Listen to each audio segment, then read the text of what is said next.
Assalamualaikum and welcome to ICC World Cup 2023 special show presented to you by Sparks Smartphones and Sunsilk. How's everyone feeling? Well, Saturday big day है Pakistan cricket team के लिए because वो लोग face करेंगे England को end of course all eyes on Pakistan team कि क्या वो लोग आगे सेमीफाइनल खेलेंगे या नहीं. बट ये अच्छी बात है कि all hopes are alive. So 1:30 Pakistan standard time सब एक्शन शुरू हो जाएगा और ऑफ कोर्स इस मैच से पहले जो बिल्डअप हो रही है, चेंजेस की बात हो रही है, सब कुछ हम अपने एनालिस्ट से करेंगे. बट उधर अगर इंडिया की बात करें तो इंडिया जो है is looking as strong as before, मतलब ever. उनकी बैटिंग ट्रिकी पिच पे उनकी बैटिंग लगती है अलग, उनकी बॉलिंग हैज़ बीन अनप्लेएबल. और जिस तरह उन्होंने साउथ अफ्रीका के खिलाफ कल मैच जीता by 243 runs and Virat Kohli की बर्थडे पे बनी century. We will talk about all of that. और अभी भी बांग्लादेश और श्रीलंका के दरमियान दिल्ली में गेम खेला जा रहा है, थोड़ी देर में टॉस भी होगी. Will give you that update. हमारे एनालिस्ट आर वेटिंग. जल्दी से इंट्रोड्यूस कर दूँ. मेरे साथ है फॉर्मर टेस्ट क्रिकेटर सिकंदर बख्त, सीनियर स्पोर्ट्स जर्नलिस्ट सैयद याही हुसैनी हमारे साथ है. कोलकाता पे अभी पहुंचे या नहीं पहुंचे हैं भट्टी साहब मगर वो हैं हमारे साथ अभी इसी वक्त. And we have former test cricketer mister Abdul Razzaq. Razzaq, सबसे पहले आपके पास आते हैं और बात करेंगे ये जो कल हमने मैच देखा, सब ये बात कर रहे थे कि उन्हें 5 मिनट के लिए चैनल चेंज किया, कोई सिर्फ फ्रिज तक गया, वापस आए तो आधी साउथ अफ्रीकन टीम आउट हो गई थी. 14 ओवर्स में साउथ अफ्रीका फॉर 5 डाउन. तो ये क्या हो रहा है यहाँ? I mean India is India so good कि ये सब कुछ बैक टू बैक इतने ज़बरदस्त और बड़े मार्जिन से मैच जीत रहे हैं. देखिए फातिमा, हर जितने भी हमारे एक्सपर्ट हैं अपनी नज़र से देखते हैं और बात यह है कि इंडिया को जितनी कंडीशन मिल रही है वो उनको सूट कर रही है. उनको पता होता है कि इस पिच पे कितना टोटल होना चाहिए. और उन्होंने देखे पहले बैटिंग करते हुए पहले 10 ओवर में जो रन्स किए हैं, उसके बाद 11 से लेकर 30 ओवर तक उन्होंने बिल्कुल 4.5, 3.5, 5.5 की एवरेज स्कोर किया है. और आखिरी जो ओवर थे उनमें भी कुछ 6 या 7 की एवरेज उन्होंने स्कोर किया, क्योंकि उनको अंदाजा था कि इस पिच पे 260 या 250 जो स्कोर है बहुत इनफ होगा. फिर भी बड़े आराम से वो उन्होंने खेला. और पिच में देखें आपको टर्न भी नजर आया है. हमेशा इंडिया के साथ ही ऐसा क्यों होता है, जब भी इंडिया का मैच होता है इनको टर्न नजर आता है और पिच में. और जब पहला मैच ऑस्ट्रेलिया के साथ था तब भी जो पिच थी फेवर कर रही थी इंडिया को, वहां भी टर्न नजर आया हमें. तो बाकी मैचों में कहीं 400 हो रहा है, कभी 450 हो रहा है, 350 रन हो रहे हैं. तो ये पिच का जो बिहेवियर है, जो कंडीशन है पिच की, ये इंडिया को ऐसे लगता है कि जैसे इनको पहले ही पता होता है कि इस पिच पे क्या होना है. और जिस तरह की उन्होंने बैटिंग की है, बिल्कुल कोई उन्होंने कोई चांस नहीं लिया. पहले 3 ओवर में 30 स्कोर था, फिर 10 ओवर में 95 था, फिर आगे से उन्होंने स्लो खेलते गए. तो ये सारी जो कंडीशन है, सारी सिचुएशन है, ऐसे लग रहा है कि इंडिया को सूट करती है. और इंडिया की जब बॉलिंग आती है तो ऐसे बॉलर लगते हैं कि जैसे बॉलर ने विकेटें लेनी है, वो रन रोकने नहीं जाते, वो विकेटें लेने जाते हैं. तीनों के तीनों बॉलर, फास्ट बॉलर देख रहे हैं, स्पिनर भी उनके भी यही इंटेंट है. तो ये सारी मैं समझता हूँ कि इंडिया की फेवर में सारी चीजें जा रही हैं. जो उनके पेसर्स हैं with the new ball, then the middle overs, then death, it's just a full package right now. And Sikku, I mean मतलब साउथ अफ्रीकन टीम जो इतनी प्रॉमिसिंग लग रही थी शुरू में, जिस तरह उन्हें पाकिस्तान के खिलाफ खेला, other team, I thought, I know they in the semis, but मुझे लग रहा था वो they are going to play really good cricket throughout. But वो जिस तरह कल खेल रहे थे तो मुझे डर लग रहा था कि बाकी टीम्स अगर इंडिया को सेमीफाइनल में कोई भी फेस करेगी, I mean what will they be working on, because India is बहुत आगे चली गई है. देखो इंडिया ने श्रीलंका में भी अच्छा खेला. उन्होंने वहाँ पर भी श्रीलंका को 50 पे आउट किया.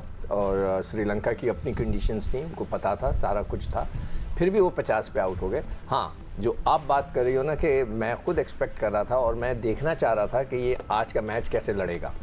मैं घर से निकला हूँ, जिम पहुँचा हूँ. जिम में जब मैं देखा तो सब हंस रहे थे. मैं हैरान रह गया, ये क्या हो गया. 3-4 उड़ चुके थे. मैं कहा यार ये तो ख़त्म ही हो गया मामला. तो उस चीज़ का अफसोस है. जहाँ तक कंडीशंस की बात है ना, तो अगर पाकिस्तान में वर्ल्ड कप खेलेगा तो ऑब्वियसली उसको अपने कंडीशंस का पता होगा, थोड़ी बहुत पिचेस का भी उसको फेवर मिलेगा. इसी तरह इंडिया को मिल रहा है. मगर ये ना भूलें कि इंडिया के यही सीमर्स ने श्रीलंका को श्रीलंका में 50 पे आउट किया. तो उसका मतलब है कि उनकी बॉलिंग जो है उसकी स्ट्रेंथ अच्छी है. आपको खुद मानना पड़ेगा कि उनकी बैटिंग बहुत तगड़ी है. उनका मिडल में, हालांकि अब पांड्या निकल गया है बीच में से वर्ल्ड कप के लिए, अब वो वर्ल्ड कप के लिए अवेलेबल नहीं है. मगर जब वो था और जडेजा थे तो वो दोनों बड़ा स्ट्रॉन्ग मिडल ऑर्डर था जहाँ पे पावर हिटिंग हो सकती है. स्पिनर बहुत अच्छे थे उनके पास, 3 से 4 उनके पास सीमर आ गए थे पांड्या की वजह से. मगर वो टीम अच्छी है इस वक्त, आपको बगैर किसी शक के इस वक्त वो बहुत अच्छा खेल रहे हैं और ऑब्वियसली होम ग्राउंड पे खेल रहे हैं, होम क्राउड के सामने खेल रहे हैं, तो उनको तो एडवांटेज जाएगा, 100% जाएगा। And you know, and it's just that they're the hot favorite to win the World Cup. And can we also show the scorecard of what happened? Because फिर हम इस मैच को भी wrap up करेंगे. And Sri Lanka और बांग्लादेश के दरमियान जो अभी मैच शुरू होने वाला है कुछ ही देर में, उसमें आपको अपडेट दे देंगे. Bangladesh has won the toss and they decided to field first. अच्छा, बांग्लादेश की जो टीम है, मैनेजमेंट है, वो तो ये बात करी है कि भाई just take it as another ODI. 9th वो है टेबल पे, और श्रीलंका जो है बिग डिफीट जो हुई थी अगेंस्ट इंडिया, उस नंबर 7 पे पॉइंट्स टेबल पर. खैर, एनीवे, ये कल के मैच का हम लोग देख रहे थे score card. Will still talking about it. And या India is hot favourite right now to win the world cup as well. But जब इंडियन बैटर्स बैट करने आते हैं और पिच लग रही होती है इतनी ट्रिकी, जब दूसरी टीम आती है, तो मतलब उनकी बैटिंग इतनी क्यों लग रहा है कि बड़ी कोई ईजी पिच पे बैटिंग कर रहे होते हैं, और फिर जब दूसरी टीम आती है, it seems like it's a different pitch. Fatima, मैं थोड़ा सा इधर सरप्राइज़ हूँ और हैरान हूँ कि हमारे जो फॉर्मर क्रिकेटर्स हैं, कोई कह रहा है कि जी इंडिया के लिए पिच ऐसी बना दी जाती है कि जो उनको सूट कर रही है. किसी ने तो ये तक कह दिया कि जी इंडिया जब बॉलिंग करने के लिए आता है तो उनको वो बॉल दी जाती है जो दूसरी टीमों को नहीं दी जाती. कल के मैच की अगर आप बात करें फातिमा, तो एक चीज़ बहुत वाज़ह है कि इंडिया की टीम के जो खिलाड़ी हैं वो इंडिया की जीत के लिए खेल रहे हैं. एक बात तो यहाँ पर तय हो गई है, वो अपने पर्सनल गोल के लिए नहीं खेल रहे, वो अपनी पर्सनल इंडिविजुअल ब्रिलियंस के नहीं खेल रहे. ये आपको बात अंडरस्टैंड करना पड़ेगी. उनके खिलाड़ी एक दूसरे को जो है वो सपोर्ट करते हैं. आकर आप देखें कि जब पार्टनरशिप लगती है वो एक दूसरे के साथ जेल होते हैं. जो सबसे इंपॉर्टेंट पहलू है टीम इंडिया की जीत का, टीम इंडिया के इस टूर्नामेंट में नाकाबिल शिकस्त रहने का, वो है उनके कप्तान रोहित शर्मा, जिन्होंने लास्ट टूर्नामेंट में 2019 में सबसे ज़्यादा 648 रन स्कोर किए थे. लेकिन उन्होंने सेक्रीफाइस किया है, उन्होंने अपनी इनिंग को टीम के नाम किया है. कल अगर आप बात करती हैं, टॉस के वक्त कहा गया कि इस पिच के ऊपर 230 बहुत होंगे, लेकिन क्या वजह थी कि रोहित शर्मा ने आते ही अटैक किया. उन्होंने इसलिए आते ही अटैक किया कि उनको पता था कि अगर वो कल शेल में गए तो फिर जनूबी अफ्रीका के खिलाड़ी उनको रन नहीं करने देंगे. कल आप देखें, महाराज ने 10 ओवर में सिर्फ 30 रन दिए हैं. सेम यही पैटर्न उन्होंने पाकिस्तान के खिलाफ 14 अक्टूबर को अहमदाबाद के नरेंद्र मोदी क्रिकेट स्टेडियम में रखा था, जहां पाकिस्तान ने रन इतने नहीं किए थे, लेकिन जो पाकिस्तान का बॉलिंग अटैक था उन्होंने आते ही उसको पहले से उड़ाकर रख दिया. उनको सोचने समझने की सलाहियत से बिल्कुल माऊफ कर दिया.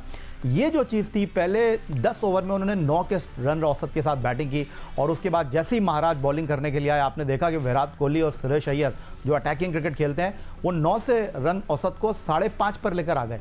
और फिर उसके बाद जनूबी अफ्रीका ने क्या गलती की. जनूबी अफ्रीका का सबसे बड़ा ड्रॉबैक उनके कैप्टन टंडन बवूमा है.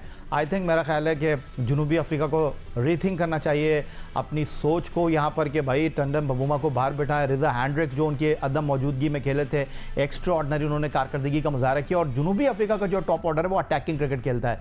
कल उन्होंने बिल्कुल उलट क्रिकेट खेली एज कंपेयर इंडिया. उन्होंने आके शेल में बैटिंग की और वो फिर पीछे चलते चले गए. जो जनूबी अफ्रीका का टॉप ऑर्डर है, चाहे आप उनके कॉन्टेंट डिकॉक की बात करें, सबसे ज़्यादा इस टूर्नामेंट में उनके रन हैं. फिर उसके बाद जो है वो वेंडर डूसन है, हैंड्रिक्स हैं. उसके बाद उनके पास आने वाले बैट्समैनों में मार्करम है, जिन्होंने इस टूर्नामेंट की तेज़ तरीन 100 की है. इसके बाद मैक्सवेल उनसे आगे निकल गए. ये सारे अटैकिंग क्रिकेटर हैं, और ये सब जो थे वो बैकफुट पर खेले, और इंडिया की टीम उनको लेकर. No, it was really disappointing. I don't like one-sided matches. But anyway, अब मैं बाद में क्योंकि दोनों हमारे फॉर्मर क्रिकेटर्स मौजूद हैं, मैं इन दोनों से ज़रूर पूछूंगी कि बुमराह और शामी क्यों इतने इफेक्टिव हैं, and why not others? I do want to ask this question. उसका जवाब सिकंदर बख्श दे चुके हैं आपको, कि जो इंडिया में नई बॉल के साथ बॉल को हिलाएगा वही कामयाब होगा. इसका मतलब ये कि उनका क्यों हिल रहा है, हमारा क्यों नहीं हिल रहा.